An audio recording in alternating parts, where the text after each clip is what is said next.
This meeting is being recorded. Opa. Boa tarde a todos.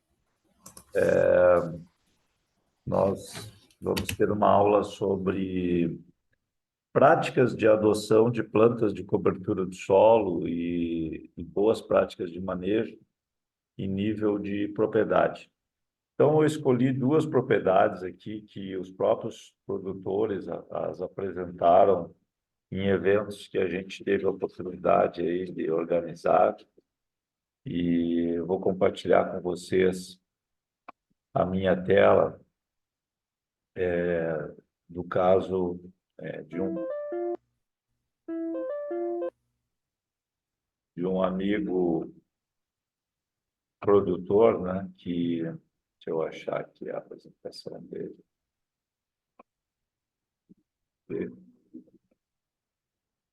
E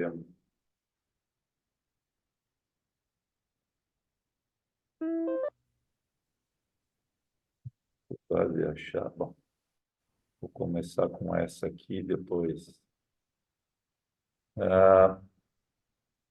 me confirmem que está compartilhado, por favor. Sim? Sim, professor. Tá bem. Está apresentando. Tá. Então, essa propriedade aqui é do Rogério Pacheco. O Rogério Pacheco tem propriedade em Carazinho. E ele é uma pessoa muito preocupada assim, com o manejo de solo, produtividade também, né? Então, ele investe muito no solo para melhorar o desempenho da sua lavoura. E aqui ele mesmo criou esse título, né? Colocando mais vida nos solos agrícolas e a prática de quem faz, né? E o Rogério, o consultor dele, foi um ex-estudante nosso aqui da UFSM, e que ele dá consultoria, né? Trabalhou um tempo também na Iara Fertilizantes e agora trabalha como consultor independente e também planta. Mas a propriedade do seu Rogério Pacheco, ela possui 800 hectares, uma propriedade, eu diria, grande, né? Ela se dedica ao cultivo de soja, milho, trigo e aveia, e tem uma equipe de funcionários bem enxuta, 5 funcionários. E tem uma coisa que muitos produtores têm, que é ter 2 sedes. Às vezes tem produtores que têm 3 sedes, né? Isso complica bastante toda a logística de máquinas, o operacional, e tem mais a questão de segurança. O que quer dizer 2 sedes? Não são áreas contínuas, né? Planta num lugar e tem outra lavoura em outro lugar. Isso exige realmente assim uma organização bastante grande. E é uma situação bem comum aqui no Rio Grande do Sul. O sistema que ele adota é um sistema de rotação de culturas que ele procura deixar o mínimo de tempo possível o solo sem cultura. Então, esse é um princípio, né? Antigamente, a CCGL dizia que era o colhe-planta, né? Quer dizer, você está colhendo, mas já tem que estar imediatamente semeando a próxima cultura. A ideia realmente é não deixar o solo parado, impulsivo, sempre tendo uma cultura de cobertura. No caso dele, ele faz uma rotação primeiro de inverno, né? 2 anos de soja, e rotação no inverno, trigo, aveia. E depois de 2 anos de soja, ele quebra essa rotação, entrando o milho, né? E antes do milho, ele coloca a ervilhaca, né? Essa ervilhaca fornece parte do nitrogênio para o milho e aumenta o potencial produtivo do milho. Depois do milho, ele consegue colocar o nabo forrageiro e, em cima desse nabo forrageiro, ele faz o plantio do trigo ou da aveia soja, aqui no caso. Então, olhando assim a rotação dele, nós podemos dizer que ele tem 3 anos de soja para 1 ano de milho. Ele tem 1 ano de trigo para 2 anos de aveia e 1 de ervilhaca, né? E o nabo forrageiro entra ali como uma cultura para preencher essa janela, essa pequena janela que ele possui, de uma janelinha ali após a colheita do milho, que ainda um milho do cedo, né, que ainda está quente e não dá para plantar aveia, então ele aproveita para plantar o, o nabo, certo? Então, é um esquema de rotação assim que eu diria foi muito usado no Rio Grande do Sul, né? Tipo, 3 anos de soja, né? No caso dele aqui, 2 anos consecutivos de soja, entra o milho, mais 2 anos de soja, entra milho. Essa é a rotação no verão. E no inverno, né, ele utiliza o trigo a cada 3 anos.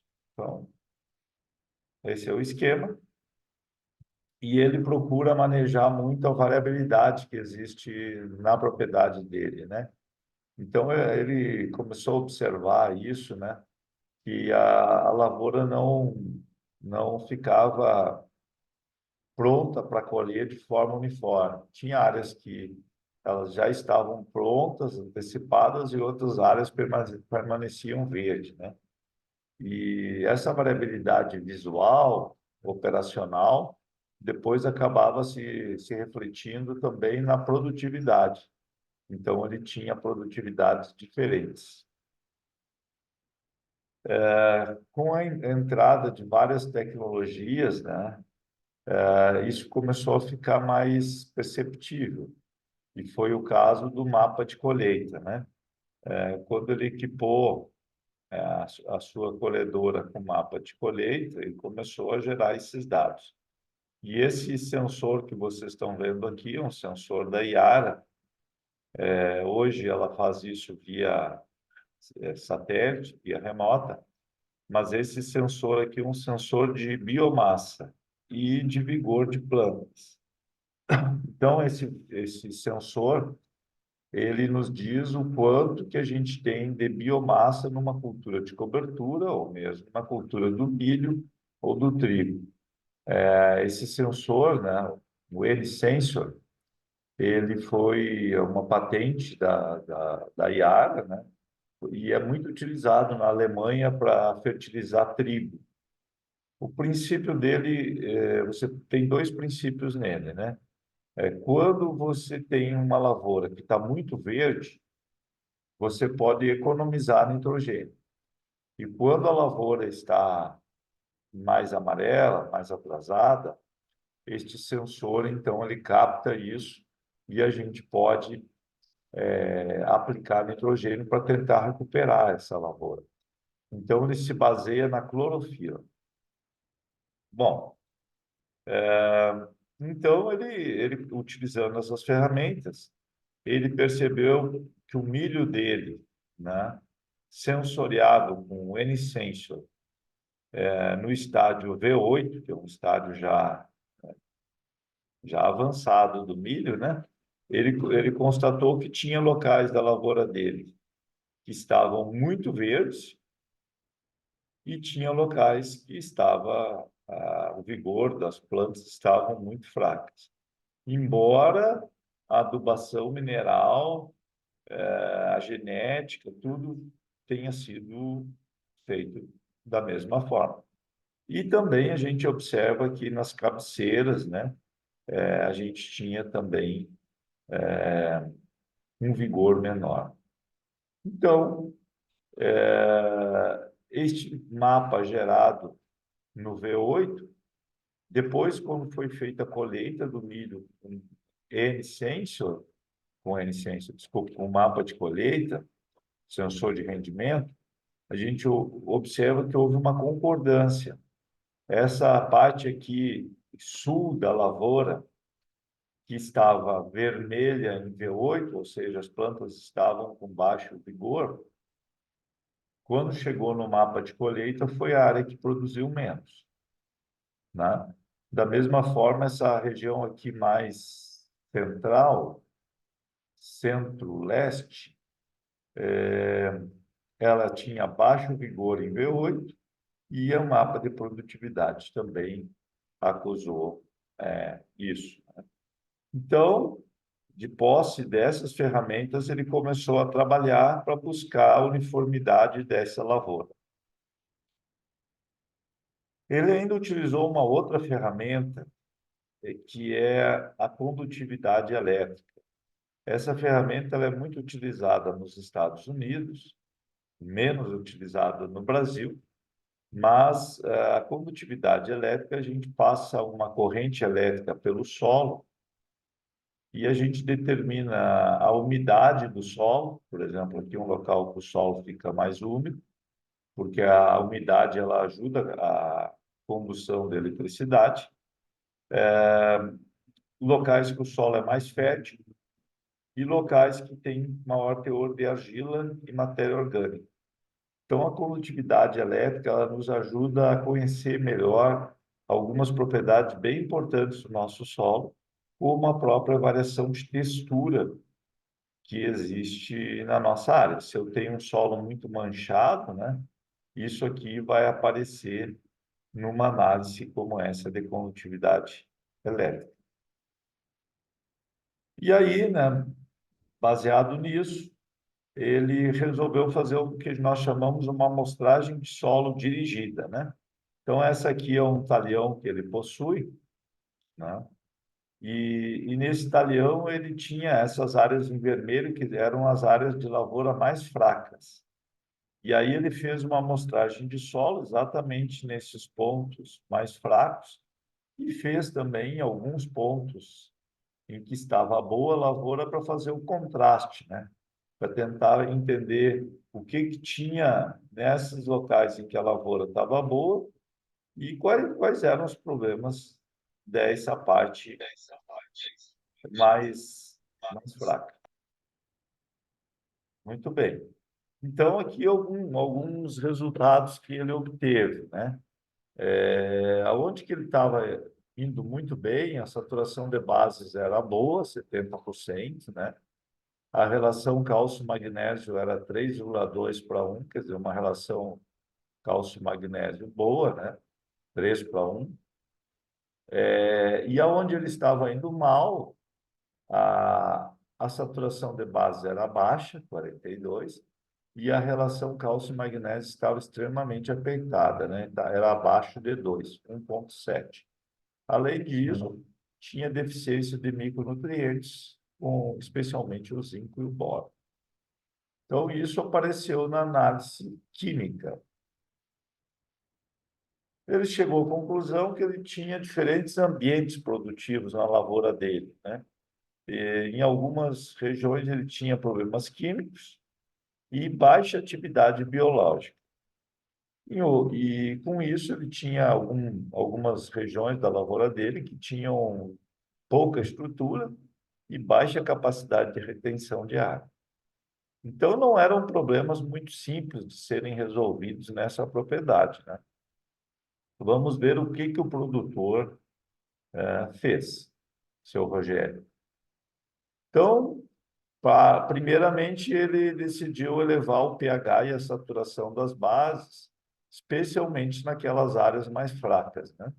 Então, ele buscou um equilíbrio entre cálcio, magnésio e potássio, fazendo taxa variável de calcário, né? Buscando, então, corrigir especialmente aquelas áreas mais fracas.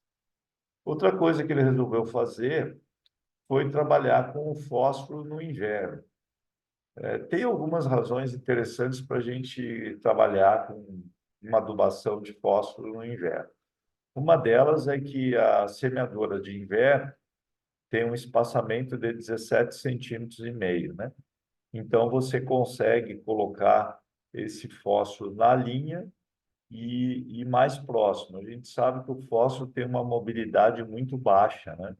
Consequentemente, se eu conseguir colocar ele na linha e em linhas próximas, eu vou fazer uma fertilização bem uniforme do fósforo e vou amenizar essa questão que ele tem baixa mobilidade.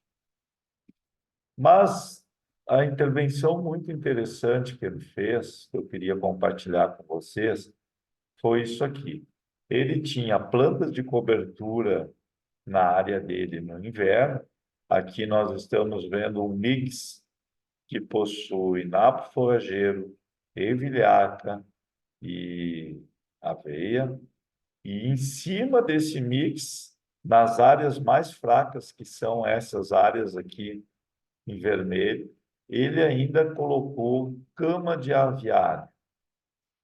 Então, ele não fez uma adubação orgânica em toda a área dele, mas ele escolheu aquelas áreas mais fracas para entrar com duas ferramentas: plantas de cobertura, um mix consorciada, e ainda em cima desse mix, uma adubação orgânica.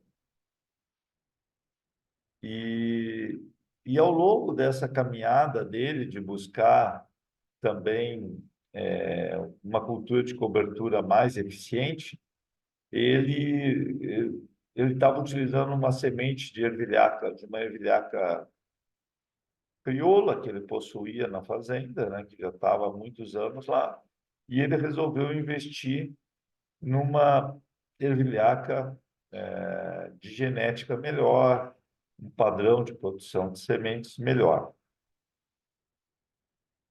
E depois ele queria saber se isso que ele investiu deu retorno, né? Então ele fez com o N-Sensor um mapa de vigor. E olha como ficou legal esse mapa de vigor, né? Aonde ele tinha aquela semente de ervilhaca de melhor qualidade, apareceu nitidamente que tinha mais vigor as plantas. E aonde tinha aquela semente crioula, a ervilhaca realmente teve um desenvolvimento muito mais lento. E isso apareceu no sensor quando ele fez a avaliação da área. E a partir dessa combinação de ervilhaca, milho, adubação orgânica, taxa variável de corretivos, equilíbrio de bases, ele começou a notar que a vida do solo começou a ressurgir e começaram a aparecer as minhocas, né? Então, a lavoura dele, nós chegamos a fazer um mapa de minhocas, né? Um mapa em grid de minhocas. Nós chegamos a contar 50 minhocas por metro quadrado em alguns locais, né? E o interessante, essa aqui é a minha mão, o interessante que essas minhocas estavam muito associadas à ervilhaca. E isso tem uma razão, né? Essa ervilhaca aqui, ervilhaca peluda, a Vícia vilosa, ela tem uma folha bem estreita e essa folha fica constantemente caindo no solo. Essa folha ela é rica em cálcio e nitrogênio e a minhoca aprecia muito essa folha jovem, rica em cálcio e nitrogênio. Então, acaba sendo um fator de multiplicação das minhocas. Além do que, a ervilhaca ela deixa a temperatura do solo mais baixa e mais úmida, que também é do agrado das minhocas. Aqui está o Rogério com o seu filho, né? Ele utiliza também o nabo forrageiro como estratégia de descompactação do solo. Então, aqui ele pegou apenas um nabo isolado para a gente mostrar o vigor da planta, mas o que interessa mesmo seria um sistema radicular como esse aqui, né? Esse nabo aqui está atuando como uma verdadeira broca, né? Você imagina isso aqui, nós temos aí quase 1 metro de raízes, né? E isso aqui gera um bioporo muito importante quando essa raiz se apodrecer, né? Se decompor. Aqui vai ser um local preferencial de infiltração de água. E o que a gente notou, assim, é uma agregação muito interessante do solo, né? Em cima disso, né? Dessa base de solo que ele foi construindo, né? ele começou a caprichar muito na semeadura. Então, ele procurou equidistância de plantas, que é o que a gente está vendo aqui, né? E emergência uniforme. Então, trabalhou muito firme nisso. Lembrando que antes desse milho aqui, que vocês estão vendo que é um espetáculo, né? Antes desse milho, nós tivemos ervilhar. E o milho, ele fala que ele gosta de plantar o milho porque o milho estrutura muito o solo pelo sistema radicular, pela relação CN, né? E por o milho casar muito bem com a soja, né? Por exemplo, a soja precisa muito potássio, o milho é ciclador de potássio, né? Então, há uma combinação muito interessante, né? A soja precisa mais cálcio, né?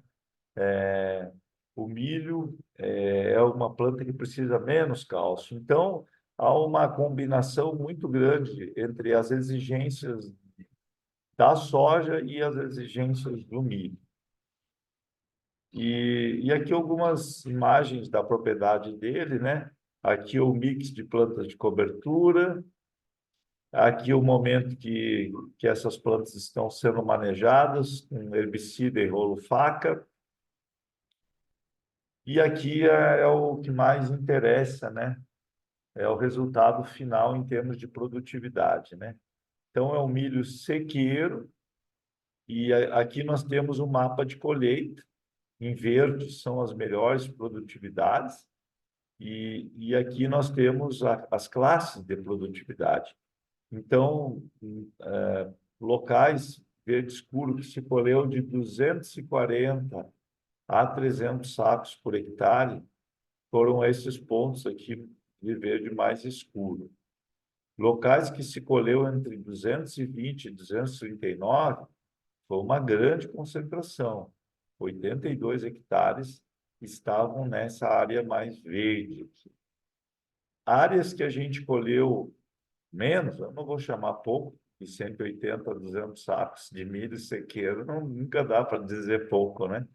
Mas se colheu menos, foram apenas 10 hectares. Então, todo esse manejo que esse agricultor adotou resultou em alta produtividade, em baixa variabilidade espacial, a área dele ficou muito uniforme e com uma produtividade muito alta. Quando você vai para a soja, né, ele alcançou um resultado bem parecido, né? Ele conseguiu chegar numa média de produtividade de 90 sacos, quando a média do estado aí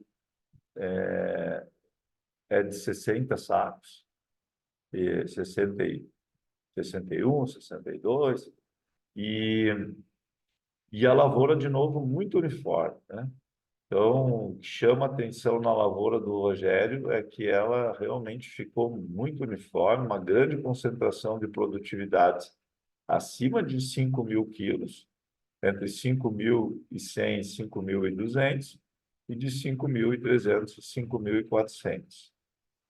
Com isso, o Rogério Pacheco ganhou alguns prêmios aí, né? Ele se tornou aí o primeiro lugar num concurso que a Dupont possuía, né? O Colheita Farta, né? E a propriedade dele, então, foi premiada nesse programa Colheita Farta. E aqui no milho, né? Então, ele ganhou tanto um prêmio de produtividade de soja quanto de milho. Não, aqui foi de soja, né? É outro ano. Ele alcançou 94,47 sacos por hectare, ficou em terceiro lugar, né? Na região sul. O campeão chegou a 109 sacos nessa safra aí. E aqui eu estou junto com ele, né? O Fabiano, que foi um ex-aluno nosso, e que hoje é o consultor dele. E, e o que a gente vê é esse cuidado com o solo, né? Que o Rogério dispensa, né? E esse cuidado com o solo está se traduzindo aí em ótimas produtividades. E o Rogério se tornou assim um agricultor referência aí nessa região de Carazinho, né? Ele é uma pessoa assim muito dedicada, muito inteligente, né? E muito receptiva à universidade. Então essa aqui é a sede da propriedade, né? Estância Nova, ali o Irmãos Pacheco, seu Rogério Pacheco em Carazinho. Bom, se vocês tiverem alguma pergunta sobre a propriedade do seu Rogério aí, ou curiosidade, eu me coloco à disposição para responder. Alguma dúvida, pessoal? Com relação à propriedade dele?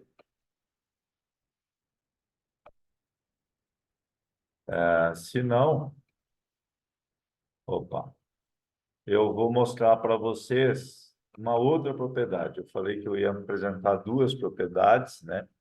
A do seu Rogério Pacheco e esta segunda propriedade aqui, me confirmem que está compartilhada. Tá sendo sim, professor. Maravilha. Então, essa aqui é uma propriedade da família Soulier, o Chico Soulier, na esquina Natalino. Eu passei pela esquina Natalino aqui há pouco tempo, questão de 2 horas atrás. A esquina Natalino fica entre Ronda Alta e Chapecó. É uma região muito... Professor, Oi. desculpe interromper. O professor já está apresentando os slides? Era para estar, não está? Não, tá só apresentando a aba de trabalho ali do computador, mas não está apresentando os slides ainda. Vamos então tentar ver se a gente consegue. Acho que agora vai dar certo. Deu certo? Agora sim, professor. Então, a propriedade dele fica na esquina Natalino, que fica perto de Ronda Alta, entre Ronda Alta e Chapecó. Essa região tem uma altitude interessante e um latossolo, que é um latossolo bruno, né? Um solo profundo, muito bonito. Vamos falar um pouquinho sobre o que o seu Francisco faz na propriedade dele, né? Então, ele colocou como premissas de trabalho dele que ele queria acumular nitrogênio no solo dele. Ele acreditava que tinha um déficit de nitrogênio no solo dele, e para alcançar esse nitrogênio, então, uma das estratégias que ele fez foi, ele sabe que os holandeses, de um modo geral, eles gostam de adubar bem, né? Então, ele sempre procurou adubar um pouco acima da exportação durante muitos anos. Ele procurou fazer um perfil que a gente chama corrigido de acidez, né? Então, uma correção profunda da acidez. E ele nunca deixou de usar o milho na rotação. Então, essas foram algumas estratégias, né? Que ele partiu. Então, na verdade, o que ele queria fazer era aumentar o estoque de matéria orgânica do solo dele. E para isso, então, ele acreditava que ele tinha que fazer uma adubação um pouco acima da exportação, para sobrar um pouco, especialmente de nitrogênio, fósforo e enxofre, para construir essa matéria orgânica. Então, assim, um manejo bem particular dessa propriedade, né? Então, aqui alguns detalhes, né, de ele comparando diferentes sistemas, né? Por exemplo, o pousio de inverno, para ele, gera uma produção de matéria seca de 3,6 toneladas por hectare, né? Aí, se tu botar o milho em cima do pousio, tu chega a mais de 10 toneladas, no caso dele, que chegou a 13 toneladas. Mas tem um déficit de nitrogênio muito grande, apenas 39 quilos de nitrogênio por hectare, ele estimou que estariam sendo aportados, né? Quando ele trabalha com aveia, ele chega a produzir aí muito parecido, em torno de 13 toneladas de matéria seca, e o nitrogênio aportado, ciclado, já fica em 74. Quando ele entrou com a ervilhaca, ele perdeu um pouquinho de matéria seca em relação à aveia preta, mas ele ganhou no milho, porque a ervilhaca potencializou o milho dele. Então, o final que essa rotação dele deu 17 toneladas de matéria seca e mais 104 quilos de nitrogênio que foram ciclados, aportados, né? Então, é uma quantidade de nitrogênio bem interessante. E aqui, então, ele começou a estudar alguns manejos nessa cultura de cobertura. Aqui nós estamos vendo que ele tinha ervilhaca com um pouco de aveia para servir de tutor. Embora a ervilhaca é a cultura principal, ele colocou um pouco de aveia aí para servir de tutora para essa ervilhaca. Então, aqui a gente pode observar... Opa, desculpa. Aqui a gente pode observar que a ervilhaca dele é essa ervilhaca peluda, cultivar esmeralda. É uma ervilhaca precoce, ela se desenvolve muito rápido, sabe? E ela realmente produz uma biomassa muito grande. O problema da ervilhaca é que ela é tardia, né? Ela começa realmente a crescer quando os dias, formar grande massa, quando os dias se tornam, começam a aumentar o comprimento do dia, né? E então ela passa no inverno assim com um crescimento menor e vai começar a crescer quando os dias se tornam maiores, né? E essa ervilhaca peluda ela é mais precoce que a comum. Então aqui está o manejo dessa ervilhaca, né? Ele faz uma espécie de plantio no verde, né? Então aqui foi dessecado recentemente e já está sendo semeado o milho. O professor Aita tem uns trabalhos bem interessantes, né, de sincronia entre a decomposição da ervilhaca e a absorção do milho. Se a gente não cuidar isso, a gente corre o risco de ter uma assincronia. O que significa isso?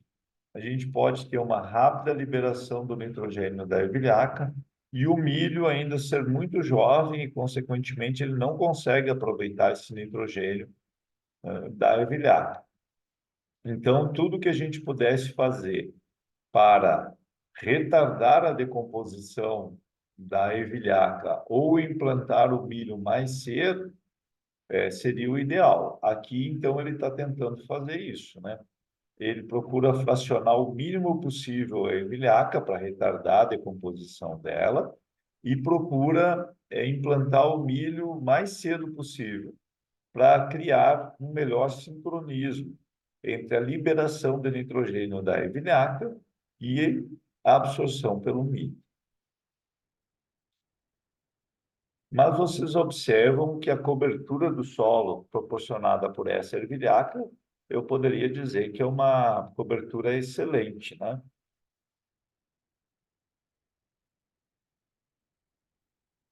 Muitas pessoas às vezes têm medo, mas a ervilhaca vai se decompor muito rápida, né?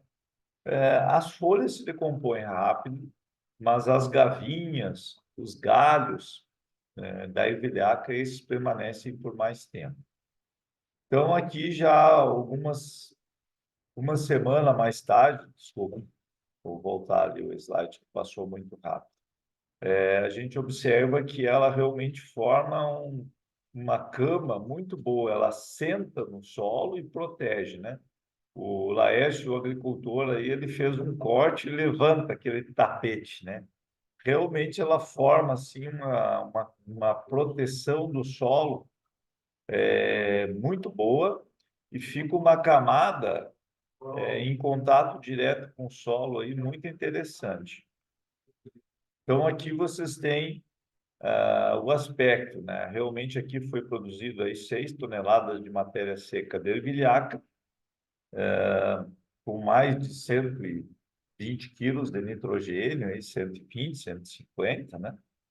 Que estão sendo aportados para este milho. E, e aqui nós já estamos vendo esse milho se desenvolvendo. Então, de fato, essa propriedade de Ronda Alta do Chico conversa muito bem com a propriedade do seu Rogério, porque ambas têm ervilhaca antes do milho. E vocês observam aqui que é um milho com um vigor espetacular, né? O milho vem se desenvolvendo muito bem, um aspecto muito, muito bom. E mesmo quando o milho está numa fase adiantada, a gente ainda observa a cobertura do solo, né? Então, isso aqui é bem importante, né? Porque aquela preocupação de que o solo ia ficar descoberto não ficou. Sobrou cobertura. E quando a gente olha o perfil do solo, a gente observa que está se formando aqui uma camada estruturada de solo muito agregada. E isso é resultado dessa grande adição de resíduos da atividade biológica, né? Que vai formando esses agregados e a gente vai tendo um horizonte aqui muito enriquecido nessa camada superficial. Esse é o solo que eu falei para vocês, que ele tem uma coloração roxa, assim, um vermelho bem escuro, sabe? Um solo muito bom. Ele fez vários experimentos de curva de resposta a doses de nitrogênio, aqui da dose de ureia, variando de 100 a 450 quilos de ureia, ou seja, de 50 a 200 quilos de nitrogênio. E aqui o resultado da curva de resposta que ele fez, né? Curva de resposta de nitrogênio em cima da aveia, plantada no verde, no dia, ou aveia com 17 dias dessecada. A curva de resposta foi muito semelhante, né? E o que que a gente observa? Quando bota nitrogênio, né, em cima de uma gramínea, nós temos uma resposta muito grande até chegar a um platô. O interessante é que quando ele trabalhou com ervilhaca, semeado no verde, ou com dessecação 17 dias antecipada, nós tivemos uma grande economia de nitrogênio, né? Você veja que ele chegou a produzir entre 12 a 13 toneladas de milho com zero de nitrogênio mineral. E quando ele colocou aqui uma dose modesta de nitrogênio, né? 75 quilos, de 75 e 100 quilos de nitrogênio, ele praticamente maximizou a produtividade. Então, a gente pode dizer que com 100 quilos de nitrogênio em cima da ervilhaca, milho, né, recebendo 100 quilos de nitrogênio em cima da ervilhaca, equivaleu a 200 quilos de nitrogênio em cima da aveia. Então, você veja só, a ervilhaca teve um fator de equivalência de fertilizante de 100 quilos, que o agricultor pode economizar aí, baseado nesse trabalho feito em lavoura, trabalho feito pelo produtor em lavoura. Então, realmente é a situação dele, né? E aqui nós temos algumas coisas interessantes, né? Ele nos mostrando, ó, que uma das características do nitrogênio é que a folha de baixo, quando ela fica verde ainda, é sinal que a planta está muito bem abastecida de nitrogênio. Então, aqui nós tínhamos o caso da ervilhaca, e aqui, por exemplo, quando você tem aveia com alta adubação nitrogenada. Então, você vê que a planta teve que remobilizar nitrogênio das folhas mais velhas para as folhas mais novas, indicando que ela sentiu necessidade de buscar todas as reservas de nitrogênio possíveis em cima da aveia. Mas em cima da ervilhaca, ela se manteve verde, mesmo as folhas do bacheiro. Isso é um sinal que essa planta ela teve bastante nitrogênio.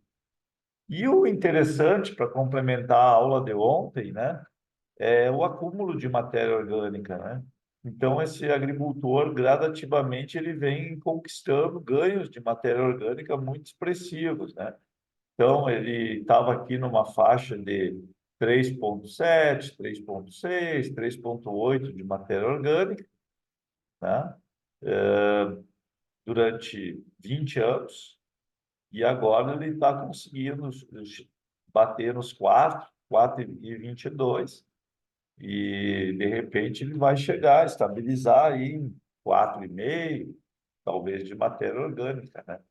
Então ele conseguiu, através desse manejo, equilibrando o aporte de cálcio e nitrogênio, ele conseguiu recuperar o teor de matéria orgânica e conciliar produtividades altas, né?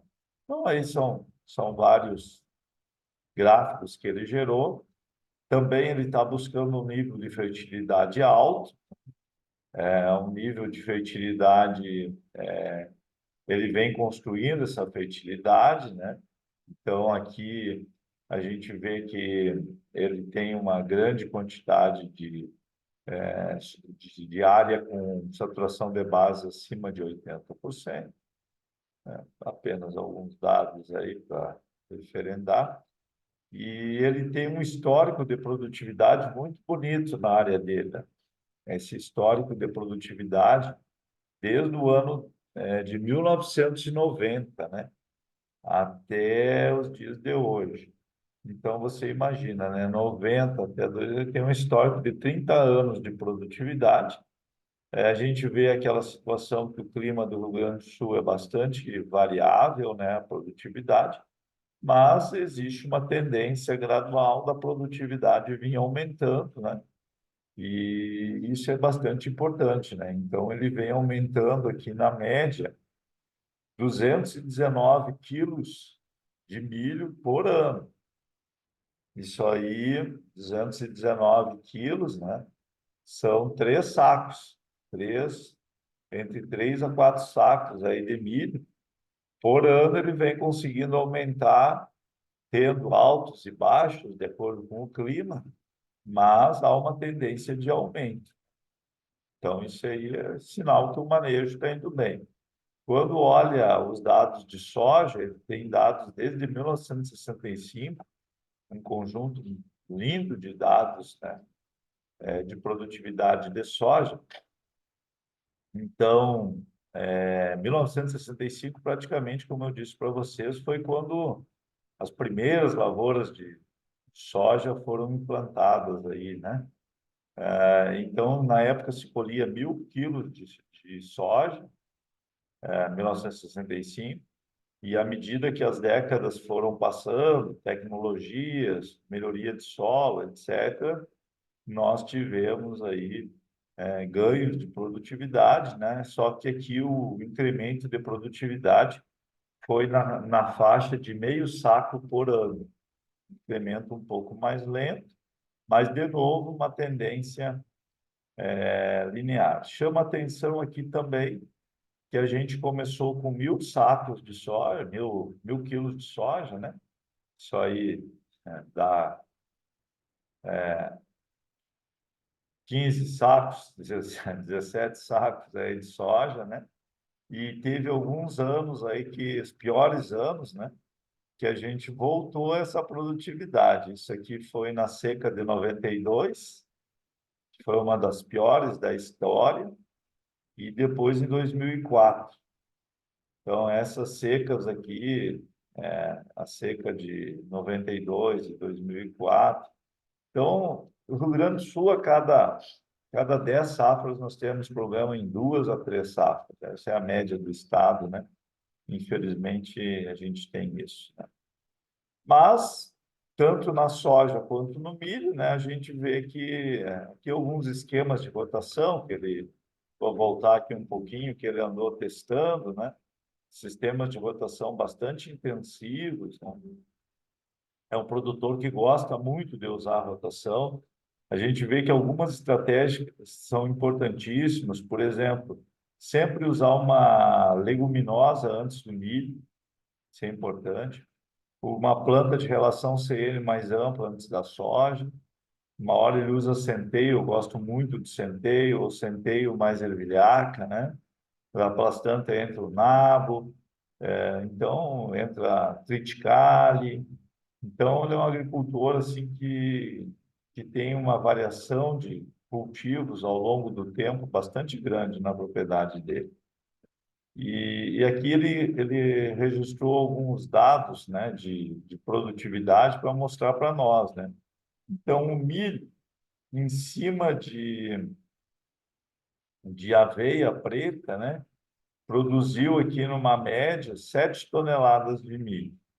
E em cima de ervilhaca, ele chegou a 11. Então, a ervilhaca foi a cultura aí que mais contribuiu. Aqui está interessante, né, que realmente uma parte é o nitrogênio. Essa aqui é como é que fica a lavoura dele quando a ervilhaca está florescida, é muito lindo mesmo. E, bom, é outro exemplo aí de produtor, né, que utiliza a rotação de culturas, utiliza plantio direto e no caso de ambos os produtores, né, eles ainda mantêm o milho no sistema, o que é muito importante para que o plantio direto funcione bem. E só que se você conseguir colocar uma leguminosa antes desse milho, você pode produzir 2 a 3 toneladas a mais de matéria seca de milho, fazendo que o plantio direto ele funcione muito melhor. Então, o que eu teria assim para apresentar para vocês hoje, é uma aula um pouco mais curta, né? Não tive uma adesão muito grande, mas nós vamos em seguida estar juntos aí e vamos poder discutir pessoalmente, né? Essas estratégias que combinam diferentes práticas. Eu queria que vocês guardassem, então, o que esses produtores têm de comum, né? Primeiro, eles valorizam muito a questão da cobertura do solo, a escolha da rotação que eles vão fazer. Eles procuram fazer uma correção de solo muito bem feita, procuram equilibrar cálcio, magnésio e potássio. Alguns deles, um deles utiliza adubação orgânica, além da adubação com culturas de cobertura, do uso de plantas de cobertura. Eles capricham muito na distribuição de plantas na lavoura, buscando equidistância e emergência uniforme. E, e com isso, né, eles vão gradativamente recuperando a estrutura do solo, a atividade biológica, e os resultados aparecem em produtividade. Então, eu considero esses dois produtores, são meus amigos, dois produtores que servem como uma referência para nós em termos de um plantio direto que combina proteção de solo com produtividade, com desempenho das culturas. Desejo a vocês, né, uma ótima quinta-feira aí e incentivem seus colegas a assistirem novamente a aula, né? E se vocês tiverem algum relato que queiram fazer na aula presencial, vai ser uma satisfação escutar vocês. Então, uma boa quinta-feira a todos.